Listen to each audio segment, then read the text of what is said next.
Bismillahirrahmanirrahim. Assalamualaikum warahmatullahi wabarakatuh. Baiklah, perkenalkan, nama saya Sri Handayani. Saya dari kelas 18A. Baiklah, saya akan menjelaskan materi tentang kesehatan dan gizi anak usia dini. Jadi yang pertama itu saya menjelaskan definisi kesehatan dan gizi. Jadi kesehatan dan gizi itu dapat diartikan sebagai suatu hal yang sehat dengan diberikan zat makanan yang dibutuhkan tubuh. Nah, dalam memberikan makanan bayi ASI merupakan makanan utama, sedangkan yang lainnya itu sebagai makanan pelengkap. Nah, anak usia 1-3 tahun sangat rentan terhadap penyakit gizi mereka. Boleh diajari makan sendiri dengan cara menikmati makanan yang lunak, tidak pedas, dan tidak memicu pemberian makanan yang manis pada anak usia dini. Tidak boleh terlalu banyak. Nah, agar tidak terjadi karies atau gigi berlubang. Oleh karena itu, anak perlu belajar menggosok gigi. Nah, pada usia 4-6 tahun, kebutuhan gizi anak relatif kurang sebab anak sudah bisa memilih makanan sendiri. Untuk memahami tentang nilai gizi, boleh diajarkan. Kesehatan dan gizi anak itu sangat penting untuk diperhatikan sejak dini, mulai dari dalam kandungan. Nah, kesehatan dan gizi itu sangat penting mempengaruhi pertumbuhan dan perkembangan anak. Nah, yang mendapatkan gizi yang seimbang dan sehat itu akan tumbuh menjadi manusia yang berkualitas. Sejak anak masih dalam kandungan, kesehatan dan gizi itu yang perlu diperhatikan melalui ibunya. Cara menawarkannya antara lain dengan memberikan kebiasaan untuk berdisiplin. Nah, saya di sini akan menjelaskan tentang pengertian dari gizi. Nah, gizi adalah zat makanan pokok yang diperlukan bagi pertumbuhan dan kesehatan tubuh. Gizi seimbang adalah susunan makanan sehari-hari yang mengandung zat gizi dalam jenis dan jumlah yang sesuai dengan kebutuhan tubuh, yaitu jenis kelamin, umur, dan status kesehatan. Sedangkan kesehatan adalah keadaan sejahtera dari badan, jiwa, dan sosial yang memungkinkan setiap orang hidup produktif secara sosial dan ekonomis. Pemeliharaan kesehatan adalah upaya penanggulangan dan pencegahan gangguan kesehatan yang memerlukan pemeriksaan, pengobatan, atau perawatan termasuk kehamilan dan persalinan. Kesehatan juga merupakan hal yang sangat penting bagi semua manusia, karena tanpa kesehatan yang baik, maka setiap manusia akan sulit dalam melaksanakan aktivitas sehari-hari. Di dalam Undang-Undang Kesehatan Nomor 23 Tahun 1992 memberikan batasan, kesehatan adalah keadaan sejahtera badan, jiwa, dan sosial yang memungkinkan setiap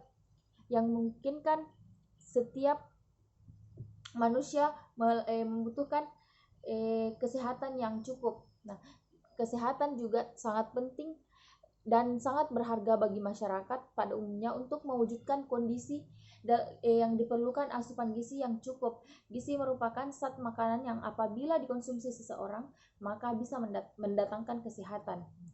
Jadi, kesehatan dan gizi itu sangat berhubungan. Menyiapkan asupan gizi untuk anak merupakan hal yang penting untuk diperhatikan oleh orang tua, karena asupan gizi yang diterima anak itu akan mempengaruhi proses tumbuh kembang mereka di usia dewasa kelak. Nah, dari mana gizi itu didapatkan? Nah, menurut para ahli Rizky Auliana, beberapa zat gizi dapat dibuat oleh tubuh sendiri dan sebagian besar lainnya harus diperoleh dari makanan yang dikonsumsi sehari-hari. Zat gizi yang diperlukan tubuh terdiri dari karbohidrat, protein, lemak, vitamin, mineral, dan air. Nah, ada 7 pola hidup sehat. Yang pertama itu kita harus menjaga makanan. Yang kedua, hindari stres. Yang ketiga, makan di piring dan mangkuk yang lebih kecil. Yang keempat itu hindari soda bergula, minum air putih secukupnya, jam tidur yang teratur, dan olahraga. Nah, apa saja dampak dari kekurangan gizi pada anak usia dini? Nah, dampak gizi pada anak usia dini itu akibatnya kurang gizi pada anak yang bisa membuat pertumbuhan dan perkembangan otak anak serta fisiknya terganggu. Nah, secara garis besar, anak kurang gizi umumnya mempunyai berat badan yang kurang, kurus, pendek, serta kekurangan vitamin dan mineral. Nah, mengapa anak usia dini itu rentan terkena penyakit defisiensi gizi? Karena kurangnya pengetahuan orang tua terhadap pola makan sehat dan gizi yang seimbang merupakan penyebab paling umum kurang gizi pada anak. Nah, bila orang tua tidak mengetahui jenis dan jumlah nutrisi yang dibutuhkan anak, asupan nutrisi yang diberikan bisa tidak mencukupi kebutuhan anak, sehingga ia menjadi kurang gizi. Nah, masalah gizi pada anak usia sekolah yang umum ditemukan itu, yang pertama, anak yang pendek, sangat kurus, obesitas atau kegemukan, dan anemia. Nah, apakah dampak negatif dari kekurangan gizi bagi anak? Nah, kurang gizi tentunya berdampak pada menurunnya daya tahan tubuh, sehingga si kecil rentan terkena beragam penyakit. Apabila terjadi tumbuh kembang si kecil bisa terhambat, penyakit yang muncul jika tidak segera diatasi hingga tuntas bisa berakibat fatal. Nah, mengapa kita perlu belajar mengenal ilmu gizi?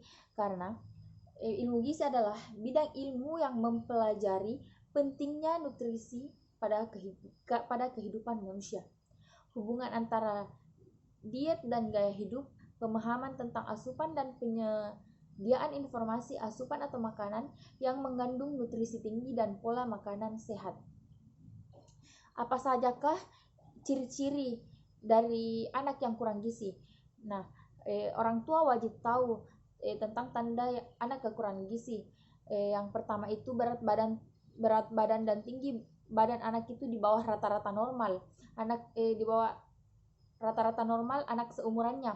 Pertumbuhan anak terlambat, menurunnya nafsu makan, dan anak sering rewel. Nah, mungkin itu adalah ciri-ciri anak kurang gizi. Nah, bagaimana kita cara menjaga kesehatan tubuh? Sebenarnya itu tidak terlalu sulit. Nah, bagaimana kita harus mengonsumsi makanan sehat dan aktif berolahraga rutin, dan tidak merokok dan mengonsumsi alkohol. Cukupi waktu untuk istirahat. Stres yang tidak perlu dikelola, dan tetap jaga kebersihan diri dan lingkungan sekitarnya. Mungkin itu saja yang dapat saya sampaikan. Lebih dan kurangnya mohon dimaafkan. Billahi fisabilil haq fastabiqul khairat. Assalamualaikum warahmatullahi wabarakatuh.